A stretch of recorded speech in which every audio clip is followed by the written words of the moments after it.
Hey, what's going on, everybody? Welcome to Quick Break Games, and today we're going to be making a video about Funko Fusion, the brand new Funko Pop game coming from 1010 Games, because we actually have a brand new interview with Arthur Parsons, one of the head guys at the studio, the design director, and he gave a new interview here for comicbook.com, so we're going to go ahead and read it. It's called Funko Fusion Design Director Wants Everyone to Find Something They Love and Teases More Franchises to Come. So we're going to skip down a couple sentences and start right here. It says Funko Fusion is the first game from 1010 Games, which was formed by former members of TT Games, and the studio has created a 4-player adventure that takes advantage of Funko's unique style and vast relationship with IP.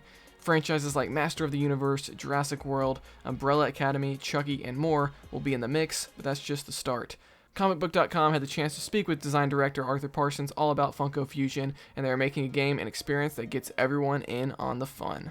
Alright, sounds good to me. So then it actually goes into kind of how this game started development. So it says, the Funko and video game partnership is so perfect that it seems like something that should have already happened.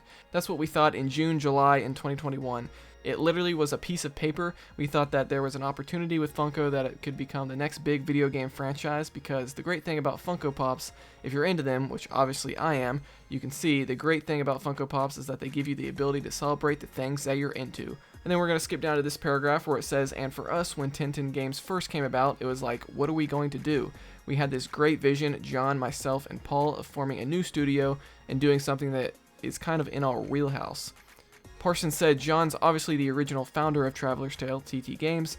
I worked for 23 years at TT Games. We always made games that celebrated IP and games that really celebrated movies and TV shows that people loved, and so we knew that's what we wanted to do. So that's interesting. So when they kind of started the studio, they knew they were going to kind of make something sort of similar to the Lego games, at least something that celebrates these famous properties.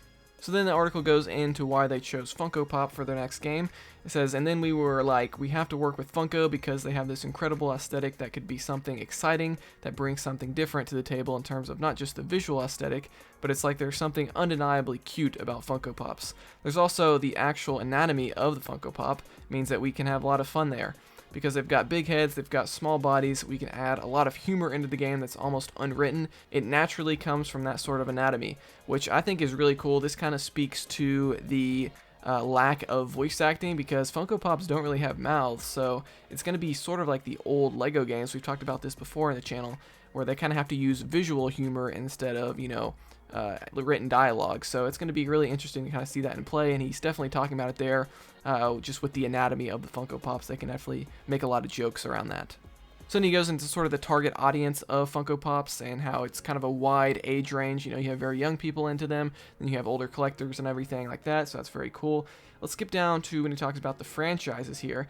It says, when it came time to figure out which franchises would be on the game's initial roster, there were a bevy of choices to choose from. It would end up being NBC Universal up to bat first, and that allows a mix of franchises that includes everything from Umbrella Academy and Jurassic World to Battlestar Galactica and Shaun of the Dead.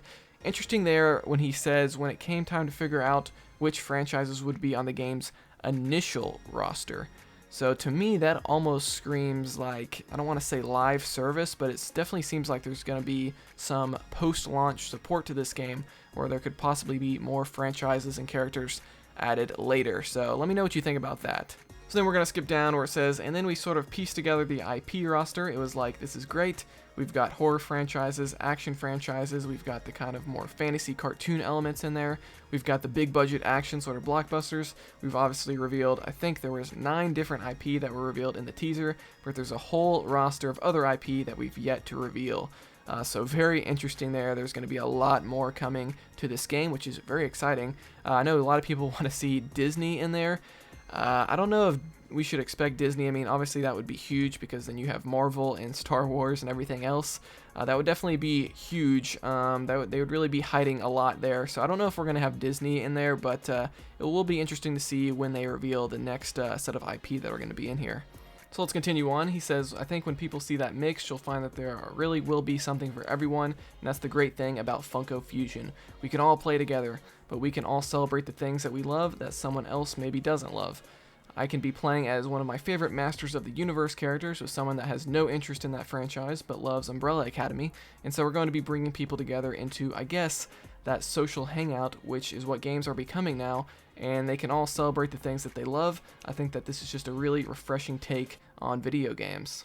Sounds good to me, so let's continue. It says Funko Fusion will accommodate 4 players online, though you can just play it solo if you choose. If you do decide to team up, you should see some fun and unique combinations, and that's part of the fun of playing in this type of franchise-wide sandbox. So he says, the game's been built so that it can be played 4 players online, but at the same time there is the scope for people to just play it on their own. It doesn't rely on 4 players, but it's up to 4 players playing online. And the cool thing that we've done, the way that we've designed it, is that you're able to enjoy the game and you're able to enjoy the content regardless of who you are and who you're playing, because of the way that we've sort of layering the mechanics and the gameplay depth. So very interesting there. We haven't really seen too much of the gameplay. It seems sort of like it plays like the Lego games, like there seems to be some combat, some third-person shooting in there. But, with the Lego games, you're often going around destroying things and destroying Lego pieces, so without that, I'm not totally sure what, the main gameplay loop is going to be, so that's going to be kind of interesting to see. He also reconfirms there the 4-player online. That's something that we've always wanted in the Lego games, which is 2-player online, really, the online co-op. But it is really cool that with 10 games here, they're kind of kicking off with their first game with a 4-player online co-op game, so that's going to be really fun. There's no word on split screen, by the way, so I would hope that you can at least play 2-player split screen, but he doesn't really say anything about that here. So then he goes into how he's excited to see all the playthroughs online of people playing as all these different characters. Hopefully he checks out some Quick Break Games videos once this game comes out. And he says, obviously we've worked on the big IP in the past, but this is just a whole other level because it's going to be sort of free for people to do different things. It's going to be super exciting, and yeah, we're doing what we do best. We're doing a deep cut IP Easter eggs and super deep fan service. So I don't think anyone's going to be disappointed with what they play. So then comicbook.com ends the article saying we'll keep you up to date on Funko Fusion's release date, and it's still set for PC and consoles in 2024. If you've seen some of my earlier videos on this game, on the official 1010 Games website, they do confirm early 2024. So this game is probably going to be out within the next 8 or 9 months, I imagine. So it's very interesting that the game began development in July of 2021, so that means it's going to have about a 2.5 to 3 year development cycle, so that's pretty good. They're pumping out the game fairly quickly there, but this is John Burton. He was in charge when Lego was coming out, or TT Games was coming out with 2 to 3 Lego games a year, so it's kind of to be expected that we're going to be getting a lot of content here from 1010 Games. So guys, let me know what you think about Funko Fusion. Does this get you excited? Not too much new information here, mainly just talking about the fact that it's going to be a lot of franchises, there's going to be more to come, and we got to learn a little bit about 1010 Games and how they started and kind of how they came up with the Funko Fusion idea. So yeah, let me know what you think about this game. Let me know if you're going to get it. Like this video if you enjoyed it, dislike it if not, subscribe for more content like this. I'll see you guys next time here on Quick Break Games.